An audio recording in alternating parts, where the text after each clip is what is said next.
Let's go ahead. Hi, this is Bob Pollin, Department of Economics, Political Economy Research Institute. I'm very happy to be participating in this, and I'm very interested in hearing the previous two speakers, Colin Hines, my friend, and Joanne Landy.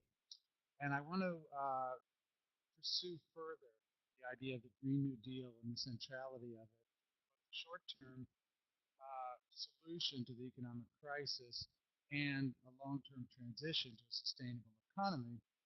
And I also want to then briefly talk about parallel discussion with respect to military spending and employment job creation.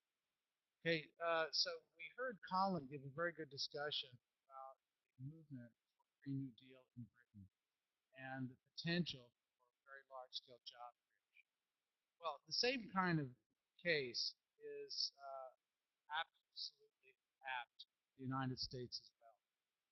We've heard a lot of discussion, however, recently over the last year with respect to the Keystone Pipeline debate, and then with the debate around hydraulic fracturing to extract natural gas from shale, that these types of projects are absolutely necessary for job creation. That yes, many of us are for environmental protection, but we cannot pursue environmental protection at the expense of job creation. Indeed, there's a recent Rasmussen poll that asked people whether they more in favor of protecting the environment or job creation. And 57% said job creation over the environment. 27% said environment over job creation. Problem is that's the wrong way to frame the question. The real answer to the question is we do not have to think about sacrificing job creation to build a green economy. Quite the contrary, building the green economy will itself be a major source of job creation. And let me explain that a little more, building upon what we've just heard from Colin Hines. Investments in the green economy, and by that I mean investments in energy efficiency, such as retrofitting buildings, public transportation, and creating a much more efficient electric grid system, so energy efficiency, and investments in renewable energy, wind power, solar power, geothermal power. Investments in those areas create about 3 times more jobs per dollar of expenditure than spending the same amount of money maintaining the fossil fuel economy. That is, investments in maintaining oil, natural gas, and coal. So to be even more specific, and these data come out of the U.S. Department of Commerce industrial surveys.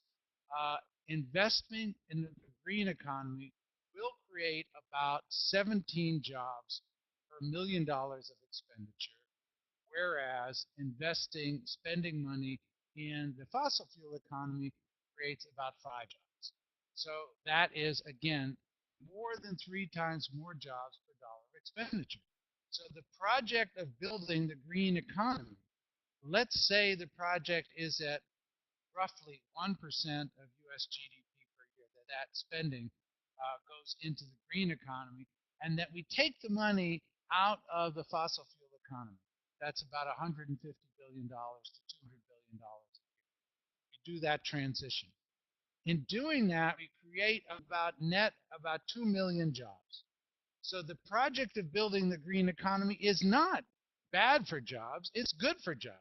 And the project of retaining and depending on the fossil fuel economy, above and beyond the disastrous consequences for the environment, for greenhouse gas emissions and so forth, is actually bad for jobs. Building the Keystone Pipeline, as opposed to putting in wind farms, as opposed to putting in solar panels, as opposed to retrofitting our buildings, is a bad source of job creation. Okay, so that's the basic point. There is no trade-off. We have to get that point to sink in. And the same point holds true. I'm glad that Colin told the story for Britain. The same holds true in every economy in the world. The same argument holds true.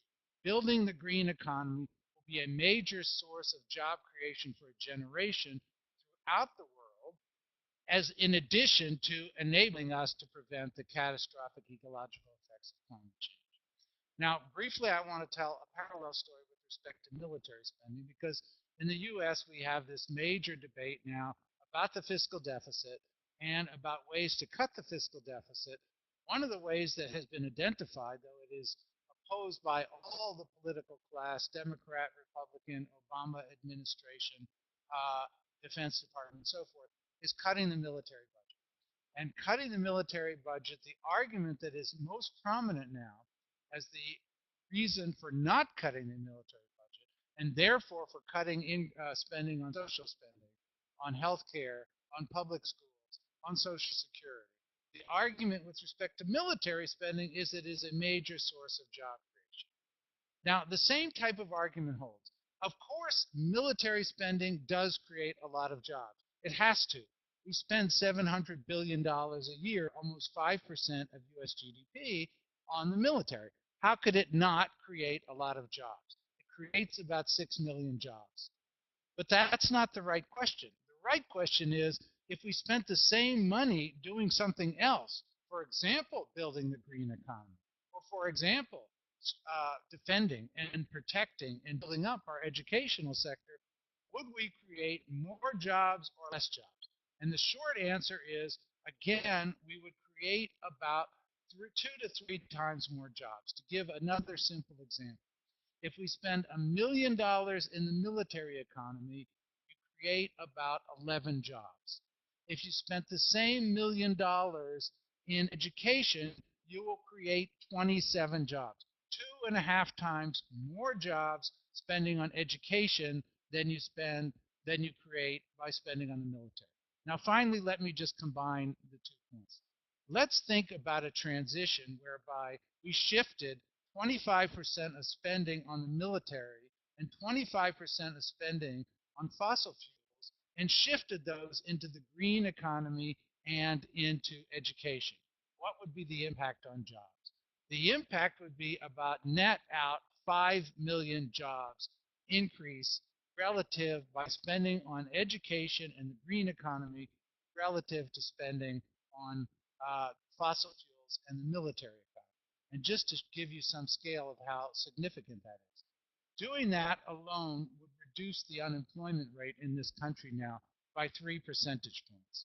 So if we say the unemployment rate today is 8.2% or 8.3%, by doing that kind of transition, that would shift us down to a 5% or so unemployment rate. Now, thinking about this, yes, to that kind of transition is a big long-term project, obviously.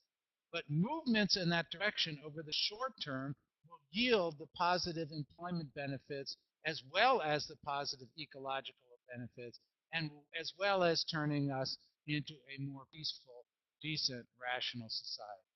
So that's the basic message with respect to job creation. Thank you.